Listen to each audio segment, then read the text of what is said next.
Hi, Joe. Is it Johanna? Am I saying that or Johanna? Am I? What's the best? Joanna. Yeah, in French we actually don't pronounce the H, but Oh, you can say whatever you want. It's fine. oh, no, no. So it's Johanna. So it's Joanna. Like no. Joanna. Oh, perfect. Yes. Perfect. Joanna, have you lived all your life in France, or is that? And I know you moved over here in 2011, but have you most of your life before that was all France? Yes, except 2 years. I live in Montreal for 2 years when I was younger. Yeah. Ah, because Coelho's a Portuguese name, isn't it? It is. It must be from a few generations back. Ah, I think it was a side of the Jewish side of my family from the yeah, 1800s that yeah, they got moved to Portugal. They had to change the name, something like that. But we yeah. don't have a direct contact with Portugal. Yeah. So let me ask you this. So obviously, to get where you are today, you've done some pretty amazing things and certainly are accomplished. Let me ask you, what are some early like influences, whether they be movies or cinematographers, or because I know you have some other credits that are non cinematography in your bio. But how about for movies, Joanna? What are some movies that maybe as a younger person you were like, wow, this might be my calling. Yeah, well, I'm a big fan of Fight Club. So David Fincher is Ah. definitely on the Mhm. list. And same for Seven. I think it's a fantastic movie. I just love how they use the visuals to tell the story, Yeah. and I thought that was very powerful. So that's the kind of movies that really drew me into being a cinematographer. I thought that was fantastic. Yes. Um, Seven's yeah. amazing. Yeah. Yeah. So Darius Konji, we did Seven. I think he's a fantastic DP. And Jeff Cronenweth from Fight Club, obviously. But yeah, there's movies for sure that influence me, but I also think it's more, um, kind of observing stories in light and see how people look different in something, how it feels different on them. So it's also a life experience, I think, that I wanted to retransmit on screen, or see how people can feel emotions observing someone. You know what I mean? Right. So let me ask you. So a lot of your credits are TV related. There's some movies, but would you like to? I mean, do you get? I don't want to ask you this, right? But do you get not tired of TV? But would you like a big motion picture challenge? Like, would you? Is that something? Do you want to offset? Instead of because you're doing a lot of episodes and a show we're about to go into. But do you want to maybe a project like that offsets the TV work you've been doing, or is that what? Hey, I'm telling a story either way. Yeah, well, actually, I've done quite a few features. I've Right. done 7 features, and I'm actually gonna do another one right after the show is over.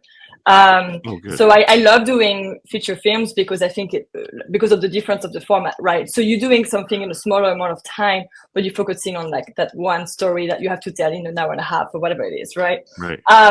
I think the approach of it is different because it's not as much long term. You have to think about it. It's more about that moment, and you can get a little more. It depends of the feature, but you can get a little more creative in some parts. Sometimes some things you cannot always do in TV. But yeah, no, I love both formats. I think I wouldn't want to be just doing one. I like to jump from one to the other because I get to experience different things as a cinematographer. Yeah, that was kind of my question because I know you had a lot of movies, but like I feel like lately it's kind of been some TV for you. So I would think if it was me and I was in your position that I kind of would want to like a something to offset. Like I couldn't do like TV for like 5 years. Like I feel like that's a lot. I feel like from talking to other cinematographers, TV is a lot. Like I mean, everything requires a lot of effort, but I feel like TV for a cinematographer is very because sometimes Joanna, there's like in a show like the Pit, right? There's shows where they split the cinematographers, right? So maybe one does 8 episodes, the other one does 8 episodes, where you're responsible now for all the episodes. How do you like that Mhm. responsibility? I think on this show, I think it was a great idea because of the format that's continuous. Yeah, So you're yeah, doing a show that's only one day, it's 15 hours, 15 episodes. And I think to keep that show that looks so consistent throughout the hours, I think it was actually important to only have one cinematographer because there is different directors. You know what I yeah. mean? So I think it was the idea that I would be like kind of the pillar, making sure it all flows together in that one day. Right. And I think it made sense. Honestly, you know, it is challenging to shoot 15 episodes, but I think it was the right choice, and I, you know, we're still going, so but I feel good about it. Yeah. Yeah. And if I was making a show, that's the way I would want it. I would want like you doing all the episodes. Because I feel like I've done interviews with cinematographers where there's been a show has had like 3 or 4 or 2. I feel like, and I know the vision isn't just the cinematographers, but I feel like things can get blurred, or like now you're in it, like you're doing, you're doing the continuation. You're there shooting. You know the ins and outs. That's the way I would want it. I would want you doing all the episodes. And I feel like as a cinematographer, I don't know, you're doing an unbelievable job of really telling this story. So that's great. Well, thank you so much. Yeah. Yeah. No, I think it's kind of the special thing is that we determine the look, and like you said, you're not, especially sharing that with someone else, you always know where you're heading and what your intentions are, and they respect it throughout. So yeah, Right. that definitely helps for that. So Joanna, over the course of television, there's been numerous hospital shows. I have a hospital phobia, so like this is I have a lot of anxiety watching this, and you do a great job of your camera work of really bringing that out. But let me ask you this: how is maybe you know this from yourself or talking to the director or showrunners or whomever?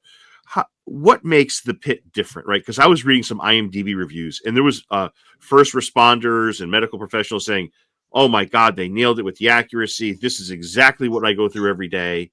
But what makes the Pitt different? Because like you don't want to fall into that rut of like, okay, we're doing it the same way the other 20 shows did it, right? So what separates the Pitt, in your opinion? Yeah, I think there's different things, you know. I definitely think there's something in the writing and the format, the 24 hours format, set it apart because no other medical shows have done that. So being like within each hours and you don't jump time, you really just keep going, I think makes it set apart from other medical shows. Again, I think the writing and the character developments, because you cannot jump ahead, you have to learn little by little of each character as it goes. And in a way, you know, it can be frustrating, but at the same time, it keeps you going because you want to know more about that person, but you can only discover about them throughout their job at the hospital, right? Because you really don't get out. So that's the only way you can learn about them. You know, when I got the first scripts, and it's written like this, you know, I really felt like, oh, wow, you need to be in the middle of this. Like you need to be another doctor or, you know, a student doctor in there following their journey. And that's really what we try to do with our, you know, cinematography and camera work. It was like, okay, we need to be part of this experience and kind of stuck in it. You know, the way they are stuck in the pit and this hospital, that's what we wanted to feel visually as well. You do not stop. Once it goes, you like, except if you have a scene where 2 people are in a room, you really don't breathe. You know, it keeps going. And this is what we try to do visually. Yeah, that's a really good answer, because like when you do watch it, you're like, oh my God, I feel like I'm here. Like I feel like I'm in this.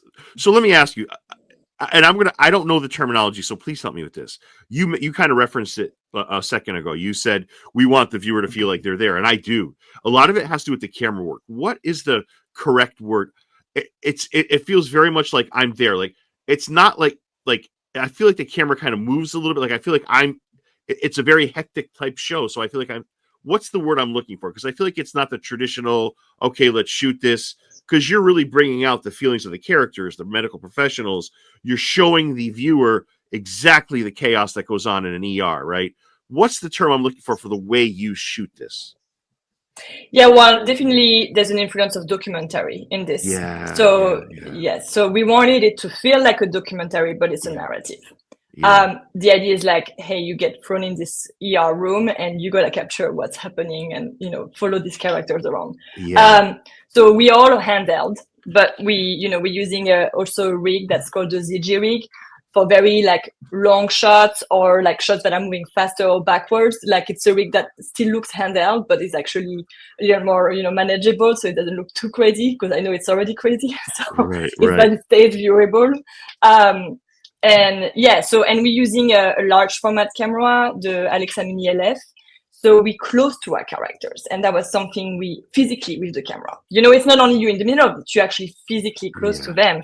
Yeah. So we chose lenses and a camera that, you know, would allow us to get this feeling like we right there with them all the time. And I think that's what makes a difference too, you know. Yeah, that's a great answer. You know what I would compare it to, Joanna, is like a if you're watching a war movie or like a war documentary of soldiers, it's very similar to that. So it's very unique, and I love cinematography, so that gives me kind of an added appreciation. And you're doing some really great work here. Thank you. It's funny you said that, because actually 1917 was one of my reference for this. You know, the way you are in the trenches with them and you follow them. This was part of the like, okay, we are in the trenches of the hospital and we keep going with them. So yeah. Joanna, speaking of 1917, do you think the one shot is overrated, or do you think like is it really a thing of beauty, or is it a thing of beauty because it's very hard to do? You know, the famous one shot in 1917 that everybody talks about. There's been a couple others. There's one in I think The Haunting of Hill House. There's a 15-minute one. Is it because it's hard to do, or does it bring beauty to a project? From a cinematographer, what's your take on the one shot?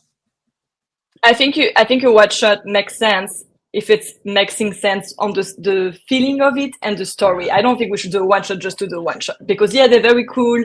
It's a lot of choreography, so everyone loves doing them, but they are overused sometimes, and I don't think they're always right, you know. But there's movies like there's this French movie that's on Netflix actually called Afina.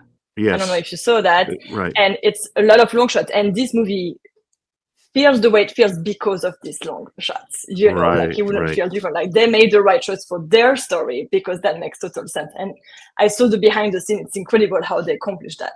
But yes, I think, you know, for anything, any tools or, you know, anything we have accessible to make stories visually shouldn't be overused unless it's supporting the story. And I think sometimes we forget that, you know, we get attracted to the tools. Yeah. You know, Joanna, I believe it's always about the story. Sorry. Yeah. What have you learned about the medical profession and ER? What have you learned about the professionals that go about their job? Have you learned something as a cinematographer, maybe that's not related to your work, but maybe their work?